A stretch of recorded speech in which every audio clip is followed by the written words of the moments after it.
শহীদ জসিমউদ্দিনের কন্যা লামিয়ার ময়নাতদন্ত শেষ হয়েছে। এই খবর সংগ্রহে রাজধানী সোহরাওয়ার্দী হাসপাতালে আছেন আমাদের বিশেষ প্রতিনিধি SM ফয়েজ। সরাসরি কথা বলবো তার সাথে। ফয়েজ, ময়নাতদন্তের সর্বশেষ কি খবর আছে আপনার কাছে? ময়নাতদন্ত কিছুক্ষণ আগে, লামিয়ার ময়নাতদন্ত কিছুক্ষণ আগে শেষ হয়েছে। তাকে তার মরদেহ আঞ্জুমান মফিদুল ইসলামের সেখানে নিয়ে গেছে। সেখানে আনুষ্ঠানিকতা শেষে তার গ্রামের যেই পটুয়াখালী, তাকে সেখানে নিয়ে যাওয়া হবে। সেখানে তার বাবার কবরের পাশে তাকে শায়িত করা হবে, এমনটা জানিয়েছেন পরিবারের সদস্যরা।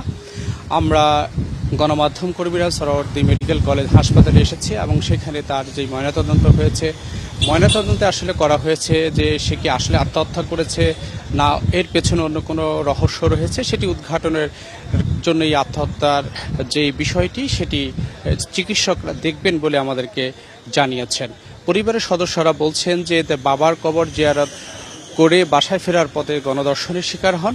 তারপর তার যেই আসামিরা রয়েছেন তাদেরকে গ্রেপ্তার করা হয় এবং শাস্তি নিশ্চিত না হওয়ায় নানা যন্ত্রণা, মানসিক যন্ত্রণা এবং বাবা হত্যার যে বিচার, পারিবারিক সবকিছু মিলিয়েই কারণেই এই আত্মহত্যার পথ বেছে নিয়েছে বলে পরিবারের সদস্যরা জানিয়েছেন।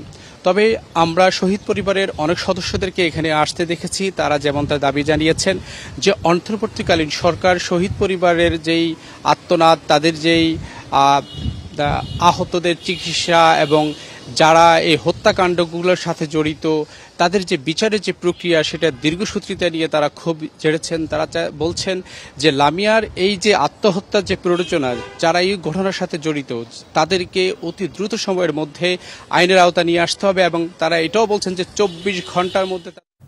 ধন্যবাদ ফয়েজ।